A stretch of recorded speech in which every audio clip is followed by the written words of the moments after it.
Ladies and gentlemen, let's give it up for the one and only Nelly Korda. Come on. Let's go, Nelly! Lucky you guys. You know what? This is such a treat, and I do know it's an incredibly busy week for you, so I do appreciate you taking a little bit of time. But right away, I got to go into it. When I think Texas in the summer, I think hot. How are you holding up down there? They're saying average of 95 degrees. Can you give us a little insight on the weather and what it's like out there? Well, I'm a Florida girl, so I'm used to the heat. I'm used to the humidity, so it just feels like a walk in the park for me. No, it is hot. It is windy though as Mm. well, so I think it just makes it feel a little bit better with the wind. But yeah, I mean, playing in this type of weather for 4 days, this golf course too, it's going to test you mentally. So I think a lot of girls are going to be really exhausted after this week. Do you find that it keeps you kind of loose with the warm weather and all that, or is it just depleting and sort of just draining everything you have as you're trying to keep up with it? My body definitely loves warm weather. It's kind of like oil for the car. That's how I feel when I play in Yeah. warm weather. I don't tend to play a lot of golf in cold weather because my body just feels it a lot more. So this is typically what I like to play in. I mean, growing up in this weather too. I mean, I'm used to it. You know, one of the things we talk a lot about on the show is kind of keeping your composure. And so talking to obviously yourself, you've played in the biggest tournaments at the highest level. What would you share with somebody if you're in a moment where you feel like things aren't going well, the last shot wasn't the shot you wanted? How do you reframe? How do you reset? How do you get yourself back into this moment and to continue on and playing the best you can moving forward? Well, thankfully, they don't film the walk between shots typically. And that's kind of where, you let your frustrations out. I've been with my caddy for almost 9 years now, so we know each other really well. I have all my wins with him. So getting to kind of vent to him is good. And at the end of the day, I mean, you never know what's going to happen in sports. I mean, it just takes one shot, right? It's kind of cliche. It's like one shot, one opportunity. But at the end of the day, that's just how sports are. I mean, you just have to be positive. Yeah. Even when things are not going well, you know that you can bounce back. Bounce back birds are the greatest thing, and that's just another way to stay positive. You just know that you can bounce back. Like you've done this so many times, and it's a major championship, it's a tournament, but staying positive and patient is really important, especially with golf.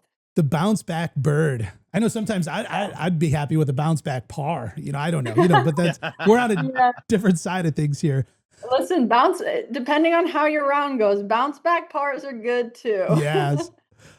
You talked a little bit about the wind out there, there at Fields Ranch East. This being a newer course, especially now getting to see some major championships there.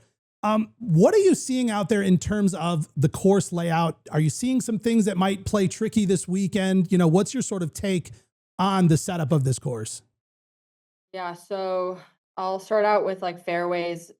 The golf course is in amazing condition. I mean, I think it's been open for what, 2 years. So just with that, that the greens are going to be firmer and faster. So on a downwind hole, I mean, it's going to be crucial to hit that green and to hit it just on the green because it's just going to shoot to the back. So you're going to have like a lot of 30, 40 footers depending on where the hole locations are going to be. And then hitting the fairway is gonna be a really big key this week because it's Bermuda and it's not super long, but the ball just goes to the bottom. Like there's no fluff, right? Or there is a lot of fluff so that it doesn't like sit on anything. It just goes straight to the bottom. So if you have a longer club in, you'll see a lot of the girls pitching out.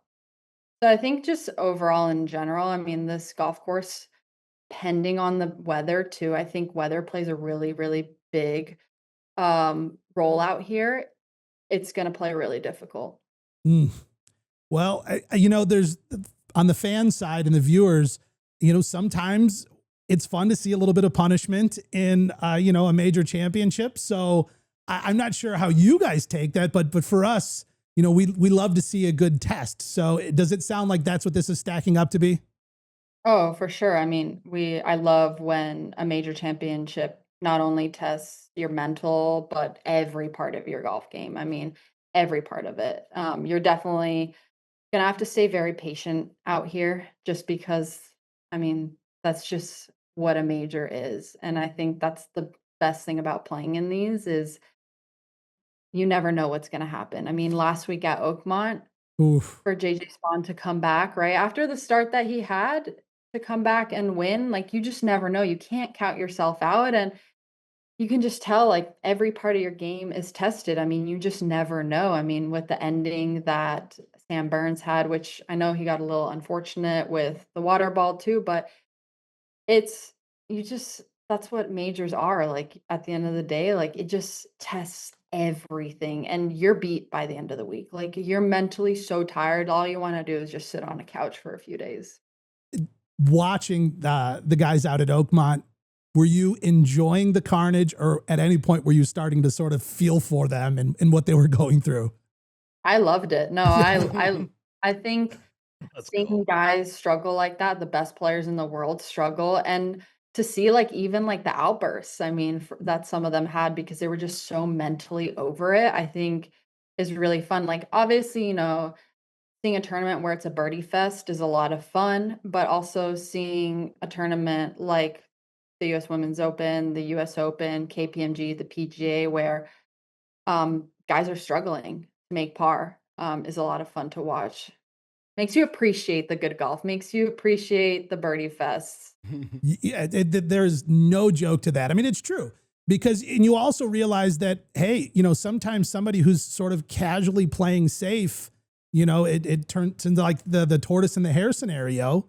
And it's like, man, there's a lot of ways to approach that. And it was beyond a wild Sunday. I mean, the I leaderboard know. was all over the place.